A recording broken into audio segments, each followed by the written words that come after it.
Papers? Papers, I'm a police lieutenant. Show us your papers. I don't have to show you anything. I'm on duty. Everyone has to show ID. Not me. Check with your supervisor. Tuesday, 9:47 a.m., Phoenix. McDowell Road already shimmering like a stove burner. The kind of dry heat that makes your throat feel dusty even with your mouth closed. The Shell station was slam-work trucks, commuters, a mom juggling a kid, and a receipt. People moving fast because the sun was already winning. Lieutenant Marcus Hayes didn't look like a lieutenant. That was the point. No uniform, no duty belt, no marked unit. Just basketball shorts, a faded sun shirt, and sunglasses. He'd come off an overnight shift and wanted one thing, gas, then sleep. He parked his F-150 at Pump 4, swiped his card, and let his body run on autopilot. Nozzle and click. Numbers climbing on the screen. He was thinking about his bed when the pump slowed, then clicked off. That's when he noticed the white SUV. It was the kind of vehicle that doesn't scream police, but still makes your instincts sit up straight. Clean. Official. Uncomfortable. Like it belonged to a world where nobody says sorry. 3 people stepped out and moved with purpose. Not walking to the store purpose. The spacing was to neat. The angles to deliberate. Hayes' cop brain did what it always did, catalog details before emotion could get involved. Lead guy, Todd Brennan. Mid-30s, squared jaw, shaved close. The dead-eyed calm of someone who'd repeated the same script 1,000 times. To behind him, Valdez to Hayes' right. Kim to his left, fanning out just wide enough to cut off options. A soft triangle. A controlled space. In the little black squares on their chests, the body cameras already lit. Hayes had seen that posture before. He'd worn it before. It's the posture you take when you've already decided the person in front of you is a problem. Brennan stopped close to close and didn't offer his hand, didn't offer a name first, didn't offer anything human. Immigration and Customs Enforcement, he said. We're conducting a sweep in this area. I need identification and proof of legal status. Hayes didn't flinch. He made sure his hands were visible. He even slowed his breathing, because he knew how fast a misunderstanding becomes a headline when guns are involved. I'm Phoenix PD, he said. Lieutenant Marcus Hayes. Badge and department ID are in my truck. He nodded his chin toward the F-150, 15 feet. One straight line, easy. Brennan didn't look. Not even a glance, like the truck didn't matter because the decision had already been made. Sure you are, Brennan said. Everyone's got a story. Show me documentation proving citizenship. There it was. The shift from verified to prove, from normal to medieval. Papers. Hayes felt that familiar, ugly heat in his chest, not the weather. The other kind. The kind that shows up when you realize you're being measured by something you can't change. My name is Lieutenant Marcus Hayes, he said, voice steady. Badge 2847. Call my precinct. They'll verify me in 10 seconds. We'll verify downtown, Brennan said, like he was offering a courtesy. Right now I need proof of legal status. Valdez and Kim tightened without touching him, just the smallest step, the smallest lean. Hayes recognized the move. It was what you do when you want someone to feel surrounded before you ever put hands on them. Hayes kept his tone calm on purpose. My driver's license is in my wallet. You want me to reach for it. Brennan's hand slid to his weapon like it belonged there, slowly. 2 fingers. No sudden movements. Hayes moved like he was handling nitroglycerin. 2 fingers. Wallet out, flip. License up. Arizona driver's license. Photo. Glendale address. Renew. Clean. Brennan took it and stared at it with the kind of disinterest you reserve for paperwork that doesn't match your story. Then he said the sentence that snapped the moment in half. This doesn't prove citizenship. Hayes blinked, genuinely stunned. I was born in Tucson. Passport. Birth certificate. Naturalization papers, Brennan replied. Something that establishes you have a right to be in this country. The words were so insane they almost sounded fake. But they were on 3 body cameras and at least 2 phones now, because the station had started to notice. A woman to pumps over had her phone held high, elbows locked. A guy in a construction vest stood by the door of the convenience store, frozen mid-step. Even traffic on McDowell slowed, rubbernecking instinctively, like people can smell injustice the same way they smell smoke. Hayes felt his jaw tighten. Not because he wanted to fight, because he knew this wasn't about documents. This was about permission. My badge is in my truck, he said again. Let me get it. You're not going anywhere until we verify your status, Brennan said, and like it was nothing he pocketed Hayes' driver's license. Hayes stared at him, pocketing it, taking it, keeping it. That wasn't procedure. That was leverage. You're detaining me, Hayes asked. Brennan didn't answer the question directly. Turn around.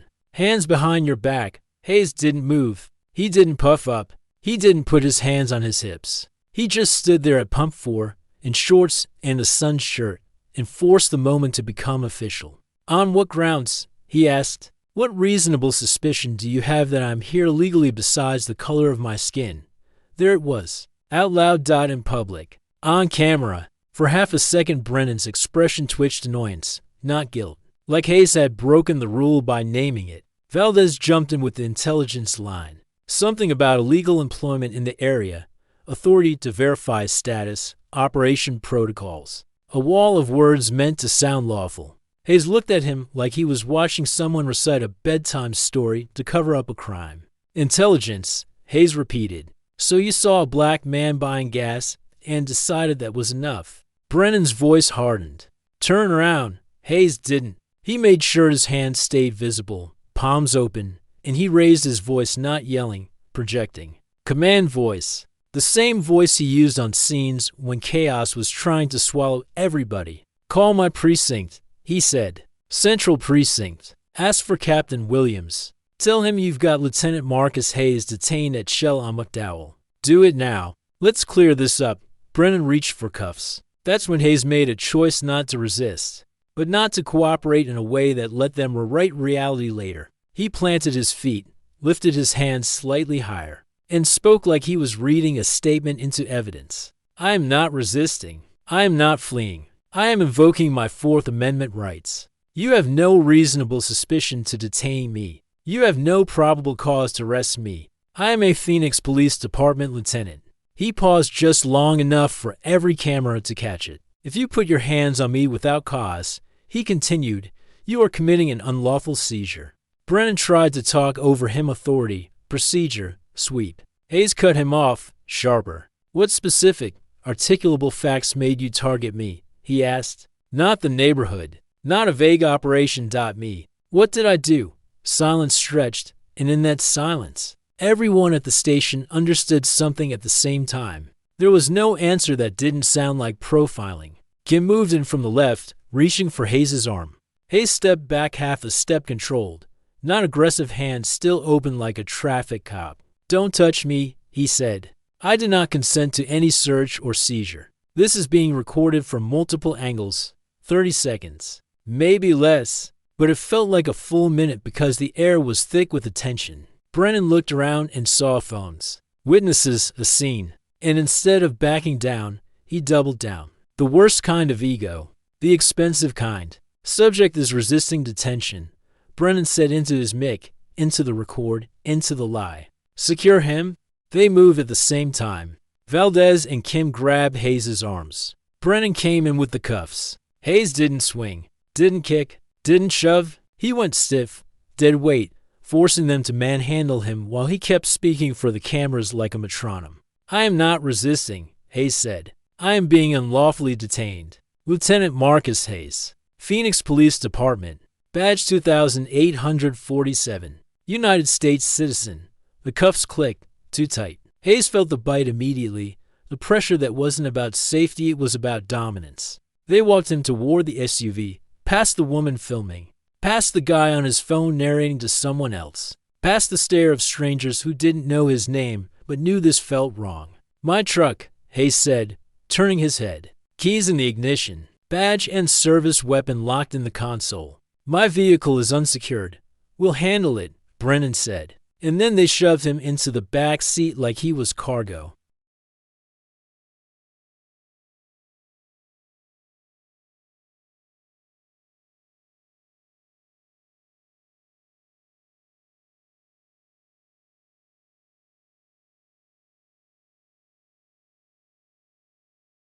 It is approximately 10 a.m. Tuesday morning. I have been detained by ICE agents Brennan, Valdez, and Kim without reasonable suspicion or probable cause. I am Lieutenant Marcus Hayes, Phoenix Police Department, born in Tucson, Arizona, United States citizen. This detention violates my Fourth Amendment rights. The SUV pulled out of the Shell station. Pump for sat empty again. Normal life resumed except for the part where it didn't. The ride took 28 minutes. Hayes spent most of it breathing slow, jaw tight, eyes forward. He'd been the one transporting suspects. He knew exactly what it felt like on the other side of the cage. He knew the power in silence, and he knew how some people use procedure like a weapon. At the field office, they parked in a secure garage and walked him inside. Not in front of the public now. No witnesses. No phones. Just fluorescent lights and concrete walls and the bored machinery of enforcement. They removed the cuffs and sat him in a holding room, 10 by 10, metal bench, no window. The kind of space that makes time feel thick. Someone will be with you shortly, Brennan said. Hayes rubbed his wrists, red marks already rising. You want to make that phone call now? Or are we still pretending this is normal? We'll verify through proper channels, Brennan replied. And the door closed. An hour passed, then another. Hayes heard footsteps outside. Voices, a printer spitting paper, a door buzz. Somebody laughed down the hall at something unrelated. The normal sounds of people who weren't locked in a room. Nobody came. No explanation. No apology. No verification. Just waiting. At around the second hour, Hayes stopped being angry and started being cold. Because anger burns energy, cold saves it. He thought about his truck. Unsecured. A service weapon in the console. The possibility of someone breaking in. The possibility of that turning into a news story with his name attached, and him not even there to stop it. He thought about how many people sat in rooms like this every day without a badge number to repeat, without a captain to call, without a union, without cameras outside a gas station. Then, at 12:43 p.m., the door finally opened. A supervisor stood there, Agent Supervisor Martinez. Brennan was behind him, eyes lowered, shoulders tight like he'd swallowed a brick. Hayes, Martinez said carefully, like he was walking through a minefield. There's been a situation. We verified your identity. Hayes didn't stand. You mean you finally called Phoenix PD? Martinez didn't correct him. He couldn't. You're free to go, he said. We'll arrange transport back to your vehicle. Hayes leaned forward slightly, voice calm and brutal. 3 hours, he said. You held me for 3 hours because I was pumping gas. Martinez tried to make it small. We followed procedure. Hayes let the words sit there like a piece of trash on a clean floor. Procedure, he repeated. Your procedure is detaining citizens without reasonable suspicion. Your procedure is taking someone's ID and ignoring their badge number. Your procedure is leaving a service weapon unattended at a gas station. Martinez offered the line agencies always offer when they want to admit nothing, but also end the conversation. We apologize for any inconvenience. Hayes looked at him for a long beat. Inconvenience, he said softly. You handcuffed a police lieutenant and put him in a holding cell for 3 hours. You're calling it inconvenience. He stood then, slow, controlled, like he was keeping himself from doing something that would make their paperwork easier. I want copies of the body camera footage, he said. I want the names and badge numbers of every agent involved. I want an incident report, and I want the specific facts you claim were reasonable suspicion.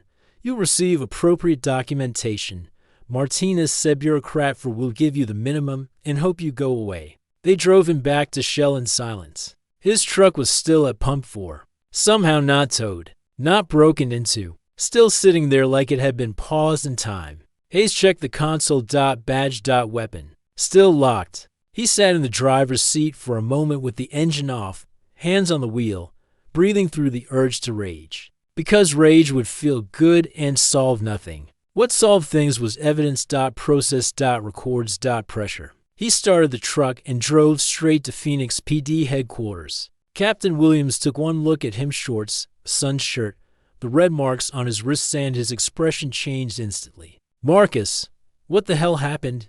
Hayes told him everything. The approach, the demand for papers, the refusal to verify, the cuffs, the 3 hours. The word inconvenience. Williams listened without interrupting. By the end, his face wasn't just angry. It was offended in a way only a cop can be when another agency treats the badge like it's meaningless. They detain you for what? Williams asked. For being brown, Hayes said. That's it. That's the whole reason. Williams picked up his phone. I'm calling the chief, he said. And you're calling a lawyer. The lawyer Hayes hired was Amanda Torres, a civil rights attorney with a reputation for taking federal agencies to the mat. She listened to Hayes once, asked one question. Do you know how many cameras caught it? And then she moved. Body camera footage, witness statements from the gas station, phone videos from the bystanders, dispatch logs, service records, birth certificate, a timeline built down to the minute. 8 weeks later, Torres filed suit. Lieutenant Marcus Hayes versus the United States of America, and agents Todd Brennan, Luis Valdez, Jennifer Kim, unlawful detention, false imprisonment, Fourth Amendment violations, racial profiling, deprivation of civil rights under color of law, intentional infliction of emotional distress. It wasn't just one claim. It was a stack of them, each one backed by something the government hates more than accusations. Video. The government offered to settle fast. $75,000. Torres responded with one word. No. They came back with $300,000. Torres said no again. Your agents detained a police lieutenant for 3 hours because he was brown. She told the government attorney. They ignored identification, ignored verification, ignored constitutional rights. We're going to trial, and a jury is going to pay attention to every second. 19 months after the gas station stop, the trial began in downtown Phoenix. The courtroom packed out day after day. Off-duty officers in uniforms sitting shoulder to shoulder. Community advocates, reporters, people who didn't trust agencies, and people who did, everybody drawn by the same question. How far can verification go before it becomes kidnapping with paperwork? On day 2, Torres played the body camera footage. All 3 angles synchronized. The jury watched Hayes at pump 4, hands visible, calm voice. Watched him offer his name, badge number, precinct. Watched him ask for a phone call that would have cleared everything instantly. Watched Brennan pocket his license. Watched the triangle tighten. Watched the cuffs go on anyway. When the video ended, you could see it on the jurors' faces. Not confusion, recognition. Hayes testified for hours over several days. He talked about his career, his commendations, his years doing stops and knowing exactly what reasonable suspicion looks like. I've made thousands of stops, he said. I know what it requires. Those agents had none. They had a brown man at a gas station and decided that was enough. The defense tried to hide behind general intelligence, illegal employment in the area, operation, authority. Torres dismantled it piece by piece. Agent Brennan, she asked on cross, what specific intelligence did you have about illegal employment at that Shell station? Brennan paused. General intelligence about the area, so not that station, Torres said. Correct. And what about Lieutenant Hayes' behavior suggested illegal employment? Another pause. Longer. Brennan searched for a safe phrase and landed on the one that killed him. He matched the general demographic profile. Torres didn't raise her voice. She didn't need to. Demographic profile, she repeated, meaning he was brown. Brennan started to protest. Torres cut him off with a simple question that echoed through the room. He was pumping gas, wasn't he? Yes. Not running. No. Not hiding. No. Not doing anything illegal. I'm just pumping gas. Silence. The jury watched Brennan look for an answer that didn't exist. Deliberations lasted 8 days. When the verdict came back, the courtroom felt like it inhaled all at once. Liability on every major count. Then the damages phase began. The jury heard about what the stop did to Hayes' sleep, his trust, his nervous system, the way his mind replayed the moment Kim's hand grabbed his arm, the way he felt the cuffs tighten and realized, for the first time in his career, that the badge didn't protect you when bias decides you don't belong. A psychologist explained trauma in simple language: hypervigilance, nightmares, the specific humiliation of being treated like a suspect by the system you served. When the jury came back with the number, the room went silent. 9.4 million in compensatory damages, 4.5 million in punitive damages. Total, 13.9 million. Afterward, the government did what it always does. Carefully worded statements, ongoing review, policy clarification, training updates. No admission that the problem wasn't one stop at one gas station, but the mindset that made that stop feel normal. Brennan, Valdez, and Kim were reassigned to desk roles. A supervisor got demoted. Paperwork shifted. Titles changed. The machine kept moving. Hayes stayed with Phoenix PD a few more years, then retired early. He took part of the settlement and built something that didn't exist when he needed it, a legal defense fund for people detained by immigration enforcement. Attorneys on call, documentation help, rapid response. Because he understood, in a way that can't be taught in classrooms, that verification becomes a trap when you're the one locked in the room and nobody feels urgency to prove you're human. That gas station stop became a case study. In law schools, in academies, in civil rights trainings. Not because it was rare, but because it was undeniable. Because cameras caught the part that usually disappears. A man calmly offering identity, an agency refusing to hear it, and 3 hours of a citizen sitting in a concrete box because someone looked at him and decided he needed to prove he belonged. If that can happen to a police lieutenant born in Tucson, then the uncomfortable truth is simple. All of us are one stop away from being asked for papers. And the only thing that decides whether it ends in silence or ends in justice is whether it gets recorded.